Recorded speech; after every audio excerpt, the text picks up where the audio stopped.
We thought that was going to be the next kind of coconut water. I thought, yeah, that's basically my job done. And then it just didn't sell. I'm Pete Joubert and I'm the MD of MOMA Foods. My first listing win was getting us into about 700 co-op stores, which was a massive win and step change for us. And then it just didn't sell. It just didn't sell. And very quickly, you've got a very small window with big retailers to prove your product is taking up valuable space on their chiller shelf. Otherwise, you're out. We then lost our British Airways listing. We were also in Boots, which is a real hero listing for us in their meal deal, and they took us out as well. And the big fail there was we were trying to grow a brand and grow a category with really limited funds, and it just didn't work.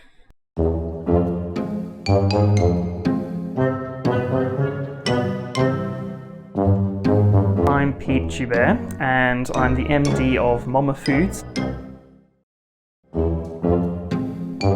Most entrepreneurs are a little bit crazy. You have to be a little bit nuts to start your own business, and you have to be absolutely passionate about your vision, your idea, and often other people's ideas kind of get in the way of that. And actually, often founders aren't good team players in a way.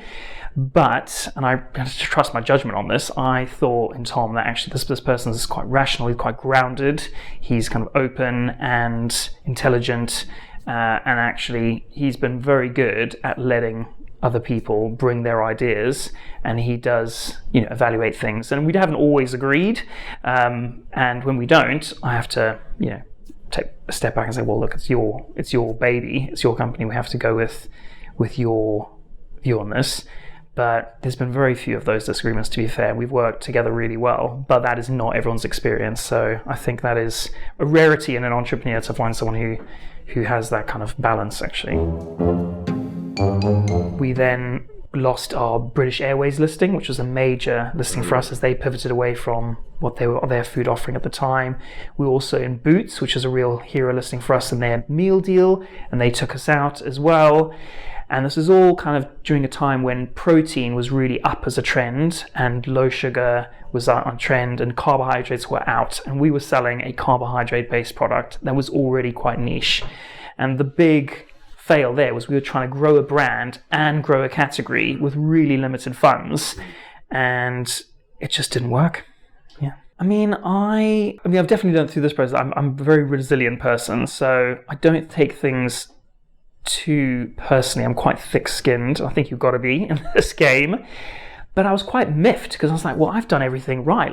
I know the industry, I know the rules, I've done it, and it just hasn't worked. So I was like, gosh, what do I do? And maybe that's, in hindsight, partly where the pivot in interest in the marketing and brand side maybe came in. It was around that time that I worked with the team to relaunch our brand identity and design, because up until that point it was designed for a product that was sold from our own stalls with our own people. The brand experience was much more kind of holistic, but now the product needed to sell itself from it's just packaging face from a shelf next to a bunch of other products in a supermarket.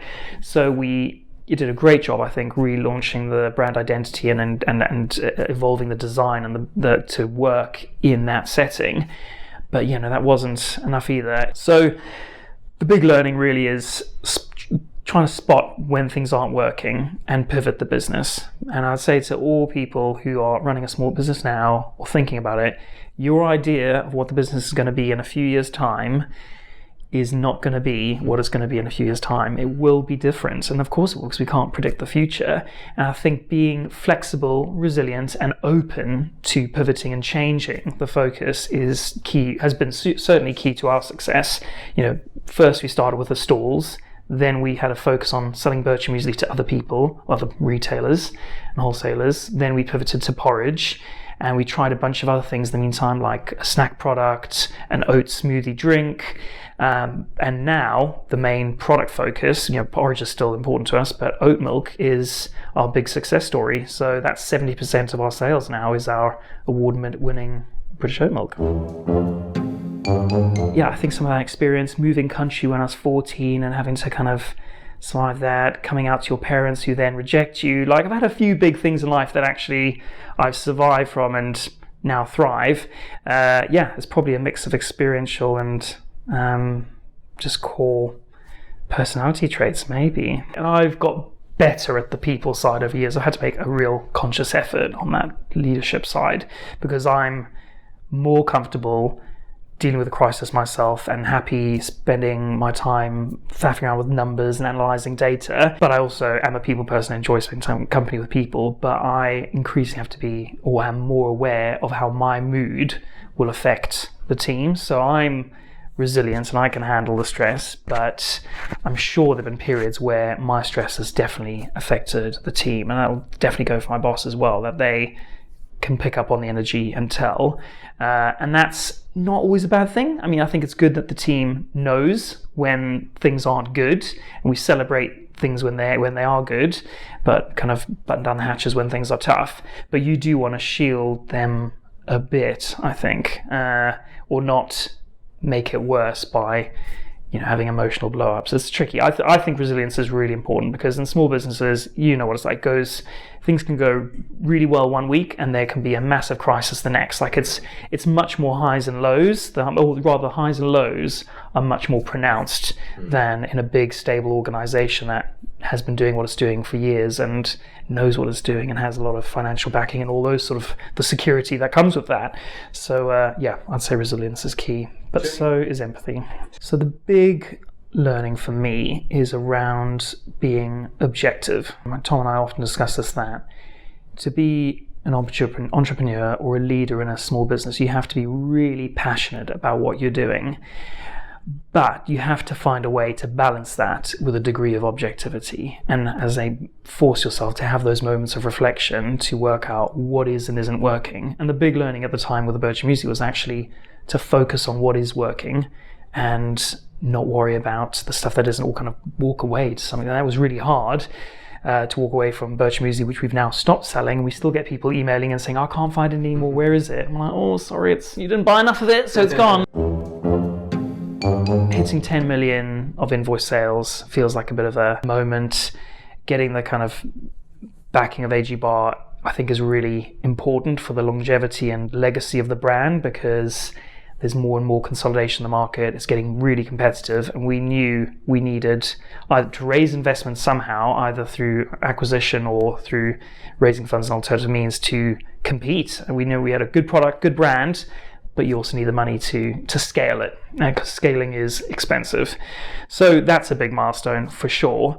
But on a more personal level as well, I'd say that having a really great team in place is a really big one, and that's not something you want to take for granted. Having people you enjoy working with and people you respect is wonderful, and not everyone has that really. So I'm really enjoying work at the moment because I love the team that we have.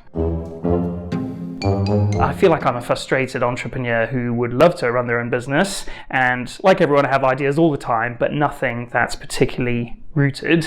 And actually this is a great alternative actually to get what I get from this role in this company is a lot of that, I don't know, personal growth and satisfaction, career satisfaction that I would get from running my own company. And I can't really see myself going back to a big company in the kind of old school corporate role that would have been the trajectory. And a big test for me, which I'm sure is a lot of listeners will resonate with this, is I looked up the chain and the company and I didn't want any of my boss's jobs. When we were 6 people, 10 people, I said it seemed like every person is then 10% of the culture or more if they're a bad apple and they're kind of having a negative influence. So having the right kind of mix of personalities is really key and really difficult to kind of achieve. We've had some absolutely rotten apples over the time. And I remember one point where Tom took me aside and he was like, I don't enjoy coming into work. I don't like the vibe in the office. And we realized that something's wrong. We need to kind of fix it, but really difficult to do. And letting people go is really, it never gets easy. It's always horrible. I'm sure she wouldn't mind me mentioning it, but turns out she didn't suit working in a small company. It's a different kind of stress and pressure that doesn't suit everyone. I find it more stressful not having the responsibility and the ability to make changes and impact things straight away. I find kind of the drawn out bureaucracy, much more stressful and feeling with my hands feeling tied. But yeah, it's not for everyone. So how to navigate? I think having a track record of already succeeding in that kind of environment. Anyone listening to this who's working in small business, thinking of starting their own business or any of that, knows the stats about how many businesses fail and how tricky it is to succeed. But the bit that I don't think is publicized enough, or that people don't talk enough about, is how long it takes to succeed, or how long success takes.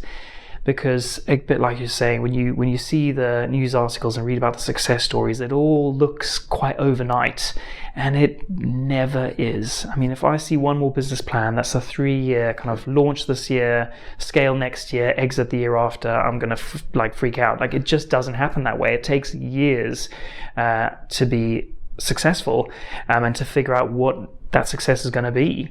So patience is, I think, really key, and just be in it for the long haul. Like, if you want to start a business, don't do it thinking it's just going to be for 3 years.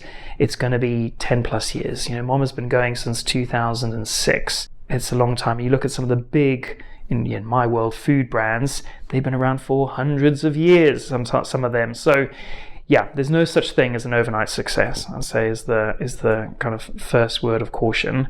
And the second is back to what I was saying earlier about your vision for the business, your idea. No matter how much faith you have in it, or how determined and convinced you are it's the next big thing, the version that will succeed in the future of this will be slightly different, at least to what you're envisaging now. And be open to learning that and challenging yourself and pivoting when needed. Let the outside in, listen to advice, and listen to your gut.